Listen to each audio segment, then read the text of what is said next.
So what's in here? Oh. History of Gallowmere, Volume 1. During the dark time that was Gallomere's not too distant past, there was King Peregrine who thwarted Zarok, the necromancer, in his plan to enslave the land. Zarok, once the king's mage, had fallen out of favor with the ruler for conducting outlandish experiments on the bodies of the dead. It was said that deep within Peregrine Castle the dead were restless.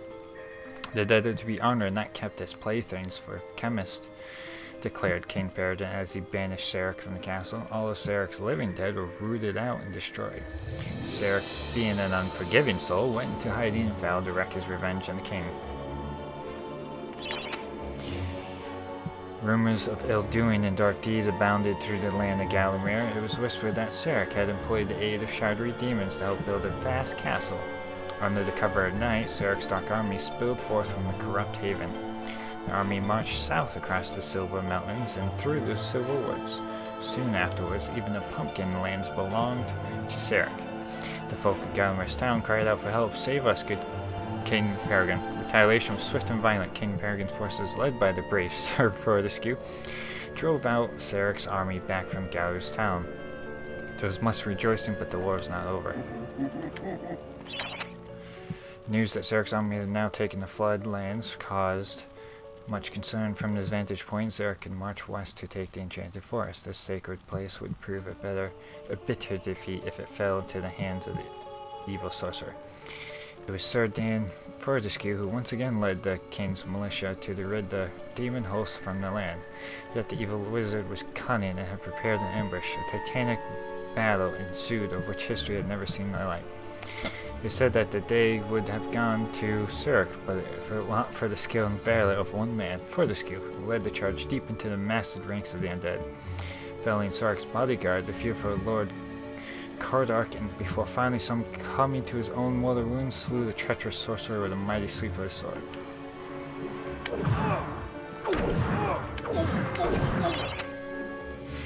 The force of evil was destroyed by a terrible price. None but a handful of the king's militia returned from the field. Gallowmere has lost a whole generation of young men that day, including Canny Tim, the legendary crossbow man, and Fortescue's second in command, who fell in the first volley of arrows.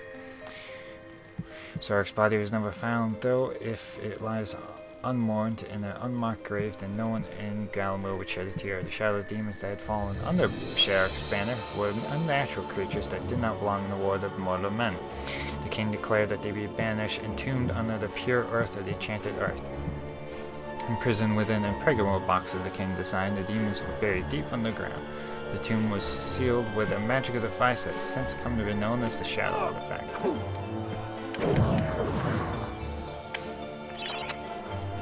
Tourist Guide to Gallowmere. The land of Gallowmere is a wondrous land of breathtaking sights and adventures. These beauties you are looking for, be sure to check out the sights of the Enchanted Forest. Scale the heights to see the nests of the giant dragon birds. Seek out weird and wonderful plant life. Go ooh and ah at the sight of the baby dragon toads splashing about in the crystal clear pots. Why not walk through the Pumpkin Valley? Pumpkin is Gallomere's favorite dish, and about now the valley is now bulging under the weight of young podlings awaiting harvest. If it's mystery you're looking for, then the seasoned adventurer should travel to the ruins of King Peregrine Castle. Yes, this is the fortress from which the fabled King Peregrine once hailed. It is said that the king's crown was lost in dungeons below the castle, and that the ghost of the regent himself now haunts those cold stone passageways. Spooky. Why not take to the swamps to seek out the mythical town of Mellowmead? This place was once said to be a place of fantastical arcane alchemy. But an age has passed since. It was now consumed by the murky swamps. Perhaps great treasure awaits an adventurer who can locate its watery resting ground.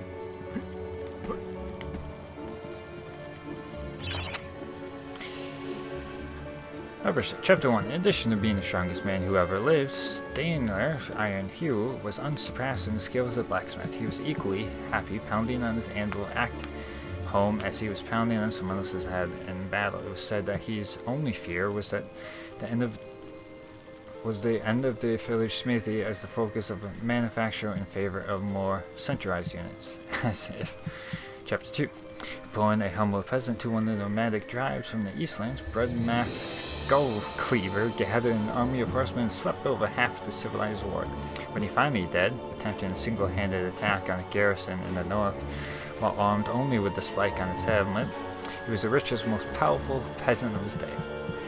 Chapter 3. Karl Sturgeon spent most of his formative years under siege at his family castle. With his impregnable magic shield, Sturgeon's motto was the best form of attack and defense. Sadly, his shield couldn't protect him against poor eating habits, and he died during a post-battle feast while swallowing a large sausage he had failed to chew. Chapter 4. Truly the hero, Roland the Mighty, was fearless, single-minded, and compromising. Unbeaten in combat, his inspired raw fear in enemies and friends alike, not to mention in close family members and pets. Chapter 5. Trained from birth in all forms of combat, Imazi Shangama was the warrior queen of a tribe of Amazons. The bold and beautiful Shangama banished all males from her territory except the handful she kept on to mow the lawns of her people. Chapter 6. A full-time mother and homemaker, Magdalene Stormbinder, had to defend her settlement from barbarian raiders while the menfolk were away on a hunting trip. She fought off repeated attacks armed only with a pitchfork and a rolling pin, and with one arm holding her baby. Legend has it that the gods, impressed by her indomitable courage, intertwined and added thunderbolts to her arsenal. She won the battle with a couple of bolts to spare on her husband when she finally returned. Dirk Steadfast was a fearsome opponent thanks to his magic sword and a firmly held belief that only women defend themselves. Real men are always on the attack. He was a friend and contemporary of Karl Sturgeon and was with him even to the end. It was while Steadfast was explaining his views on Sturgeon's shield during the feast that the latter had his tragic and inexplicable accident. Descended from the finest centaur bloodstock, Raven Hoofs, the archer was the last prince of his people. A proud and haughty aristocrat, he was an accomplished hunter, sportsman, duelist, playboy, Radicator, and 3-time Derby winner. Chapter 9. Captain of the militia in the time of King Paris-Sordin of Fortescue found fame when he killed the renegade wizard Zarok, a career soldier raised in the royal household and was adored by men under his command and renowned for his loyalty to Galmer. It was said that Fortescue was always destined for greatness, with square jaw, steely gaze, and a thick shock of hair as black of raven's wings. He looked every inch of a hero. And we all know he was the first to die.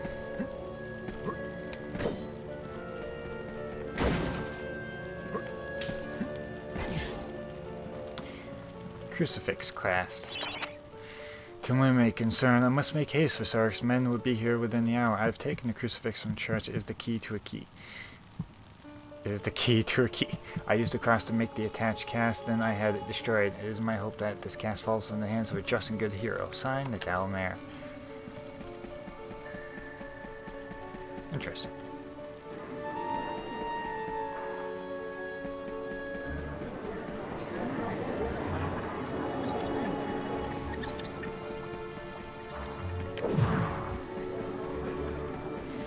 So, oh, what was that?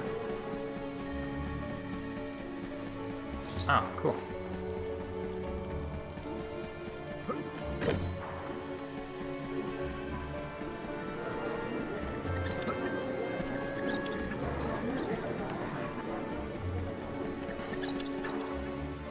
So where's the blacksmith? It was...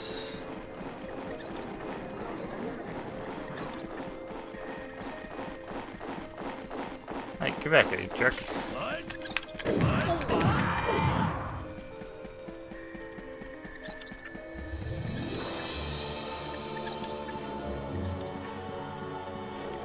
I just want a big old sucker. Is it down here? Okay, well this is the church, so I want to go in here.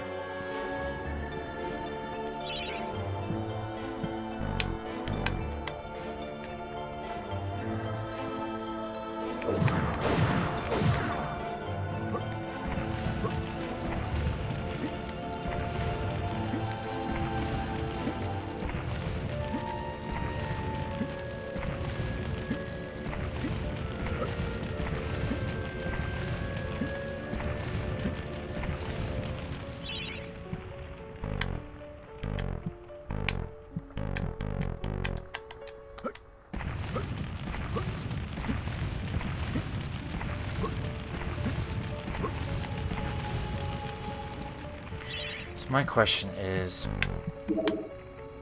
There we go.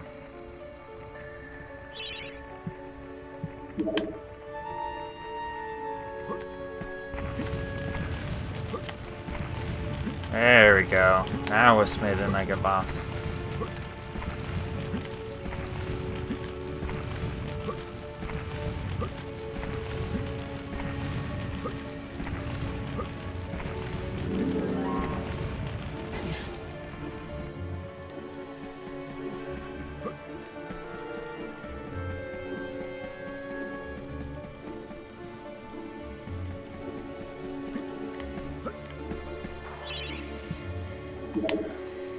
Boom.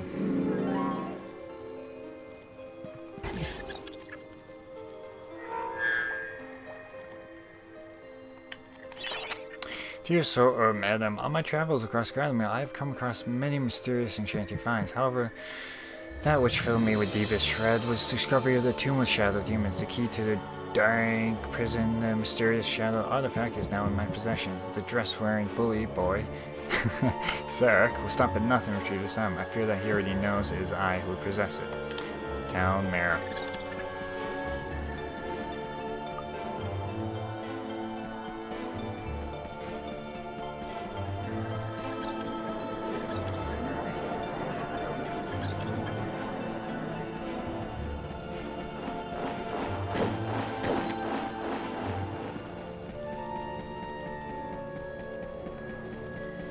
So, I want to go here. Aha.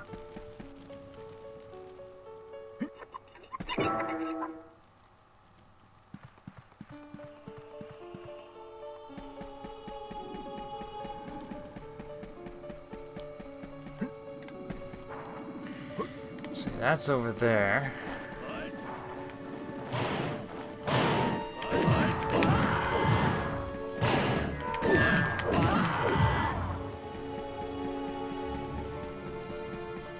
Although, I don't know if I have enough.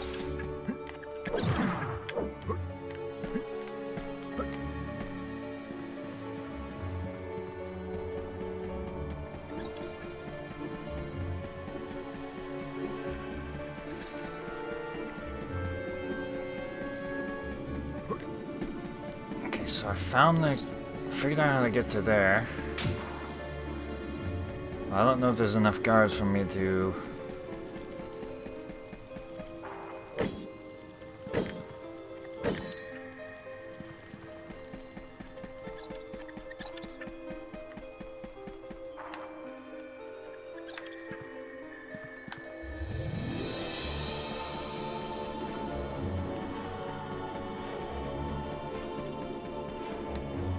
Alright. Am I supposed to jump on these? Yeah. Ah, I'm a dummy.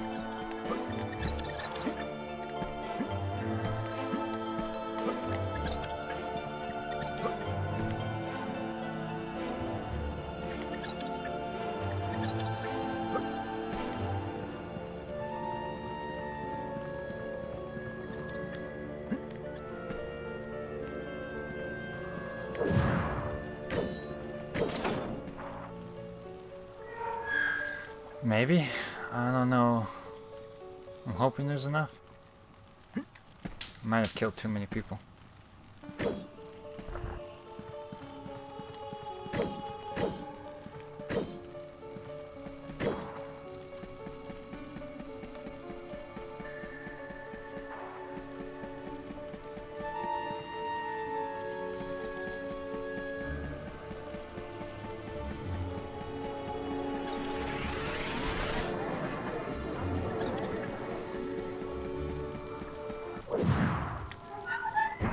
Uh-oh.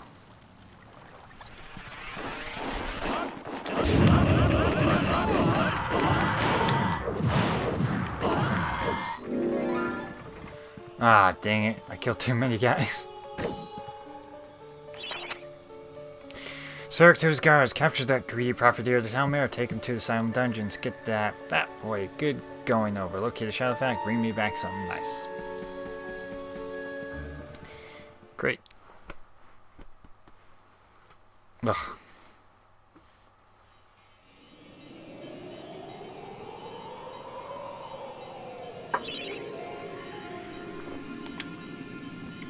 Okay, well, before I go to Asylum Grounds, I'm gonna rush ahead to get the chalice. Try not to kill anyone this time.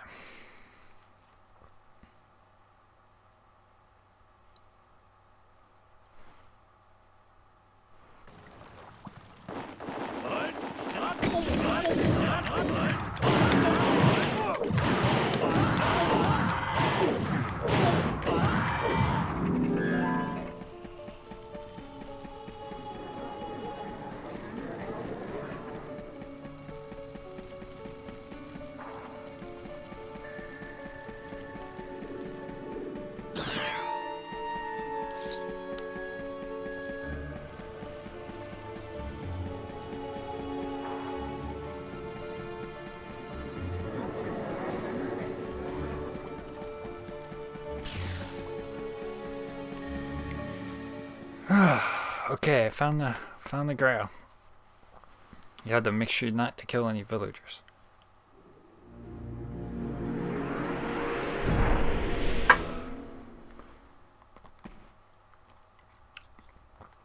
Back and forth like a supernatural yo-yo.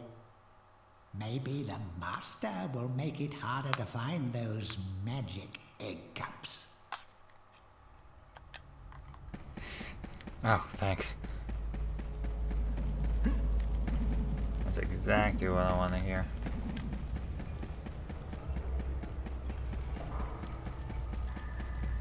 Okay, so that dude talked to the dwarf. He talked to the centaur again. He talked to the guy with the shield. I don't use shields, but guess it could come in handy. Let's talk to him.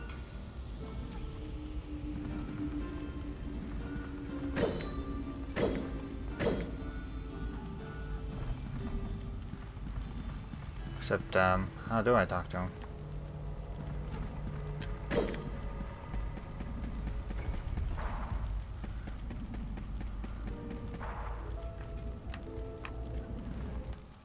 There it is.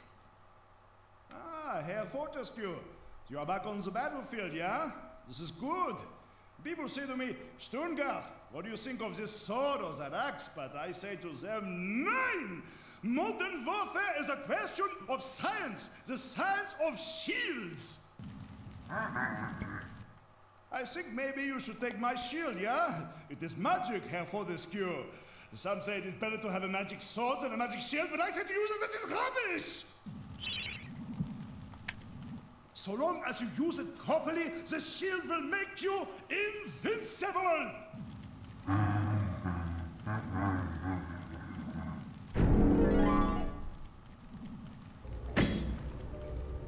Gold shield. Ah, yeah. You know, I don't really use them. I use it now and then.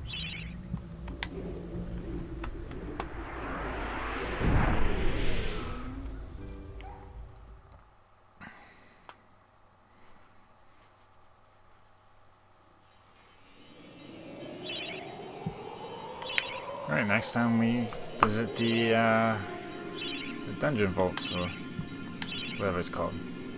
See you then. Later.